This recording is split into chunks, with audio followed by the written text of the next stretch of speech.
আজকে আমি আপনাদেরকে খাসির মাংসের তেহেরি বানিয়ে দেখাবো। যেই রেসিপিটা আমি ডিগবাজি জাহেদ খানকে দিয়েছি।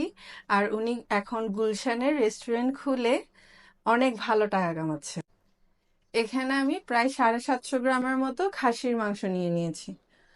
ফয়সাল, কি নিয়ে আসছো তুমি? আমি তোমাকে বলছি খাসির মাংস আনতে, আর তুমি আনছো গরুর মাংস। ওই হইলো খাসির মাংস গরুর মাংস সব তো একই। খাসির মাংস 40 দেরাম, গরুর মাংস 20 দেরাম। তেহেরি বুঝতে পারবে না এটা খাসির মাংস না গরুর মাংস, একটা দিলেই ওকে, হইলো। সমস্যা নেই, তাহলে আমি আজকে আপনাদেরকে গরুর মাংসের তেহারি বানিয়ে দেখাবো। আর এটার জন্য আমাদের লাগবে পেঁয়াজ, কাঁচামরিচ। আর এসব কাজগুলো আপনারা না করে আপনারা আপনাদের হেল্পিং হ্যান্ড, যেমন আপনাদের বাসায় যে ভাই বা আপনাদের ছেলে আর হাজবেন্ডকে দিয়ে করাতে পারলে একটু বেশি ভালো হয়, ওকে দিয়ে করাবেন। হ্যাঁ, আসো, কাটি নাও। কে যে কইলো তেহেরে খাবার কথা জীবনে কাম করতে করতে জীবন শেষ। আমার পেঁয়াজ কাটা হয়ে গেছে। এখানে কিছু কাঁচামরিচ নিয়ে রাখছি। তেহেরিটা রান্না করার জন্য আমরা একটা স্পেশাল মশলা ব্যবহার করব।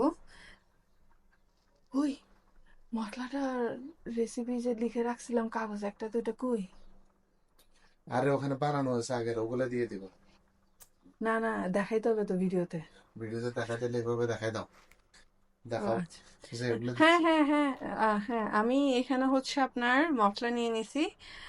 খুবই মিনিমাল আপনার এখানে মশলা ইউজ হয়, সেটা হচ্ছে 4টা এলাচ, 2-3 টুকরা দারচিনি, একটা বড় এলাচ, জয়িত্রী, একদম ছোট্ট এক টুকরা জায়ফল, যেহেতু আমার মাংস হচ্ছে 750 গ্রাম। আর হচ্ছে গোলমরিচ। গোলমরিচের ব্যবহারটা তেমন একটা হয় না, কিন্তু আমি গোলমরিচটা ব্যবহার করছি কারণ হচ্ছে আপনার ঝালের জন্য। ঝাল ছাড়া আমরা আবার খাইতে পারি না। কাঁচামরিচ আমাদের এখানে এখন যেগুলো পাওয়া যাচ্ছে, ওই কাঁচামরিচগুলা আপনার ঝাল তেমন একটা নাই, এজন্য। সো এগুলো আমরা ব্লেন্ডারে ব্লেন্ড করে নিব। এগুলো আমি কিন্তু তাবাতে আবার তেলে নিই নাই, জাস্ট এখান থেকে ব্লেন্ড করে নিব। তো আমার মশলা ব্লেন্ড হয়ে গেছে, দেখেন। এই মশলা দেখে তো মনে হচ্ছে না এটা ভালো হবে, খাওয়া যাবে। আমি জানতাম মশলা ভালো হবে না, ওই জন্য আমি প্যাকেটটা কিনে রেখে রাখছি।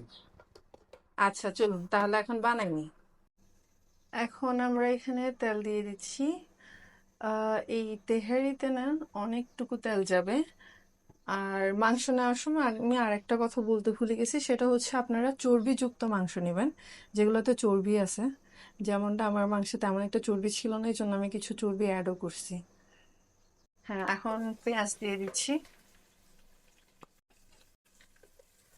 ফয়সাল, আমাকে আদা রসুন বাটা দাও তো। আমাদের পেঁয়াজটা বেরেস্তার মতো লাল করব না।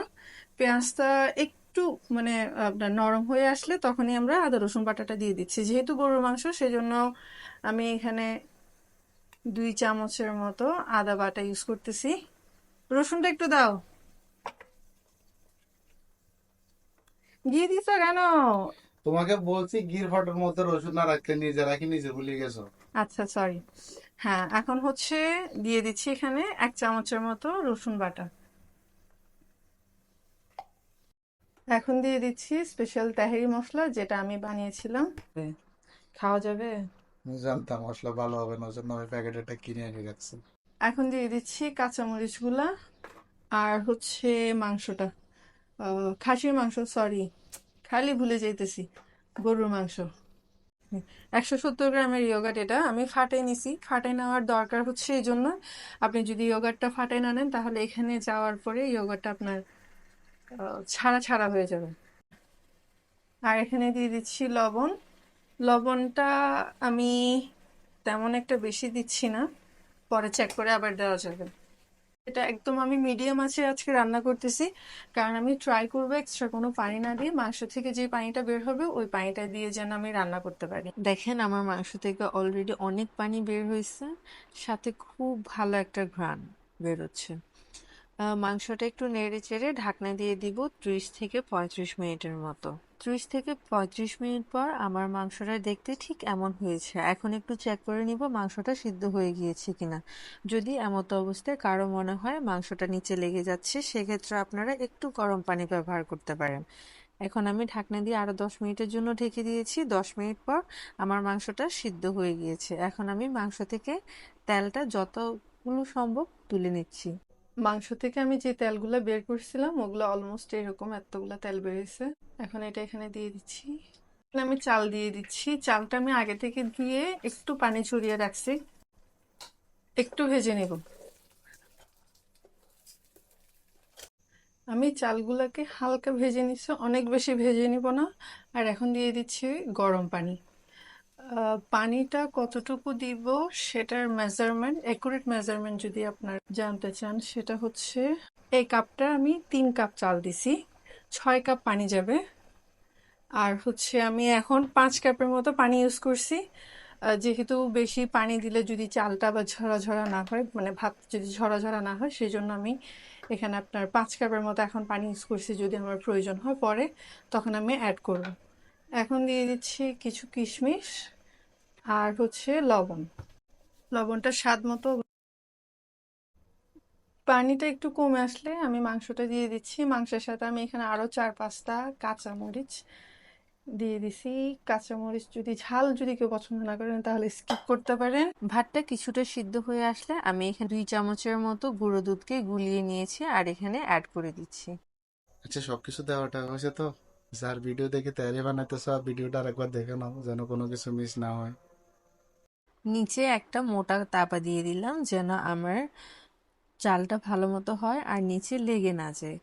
এই তাওয়াটা দিলে আপনার চালটা প্রপারলি হবে আর চালের চারপাশে আপনার তাপটা ভালো মতো যাবে।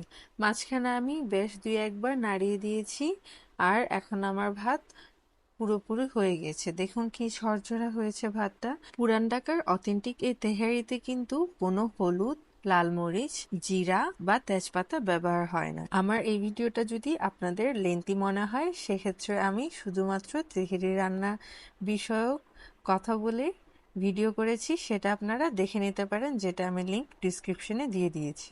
কিরকম হয়েছে? চলে মোটামুটি। বাংলা রেস্টুরেন্টের ওখানে তৈরিটা আর একটু বেশি মজা। ওইটা বেশি মজা না? আর খাইতে হবে না। দেখেন তেহারিটা এত বেশি খারাপ হয়েছে যে এক বসাতেই শেষ।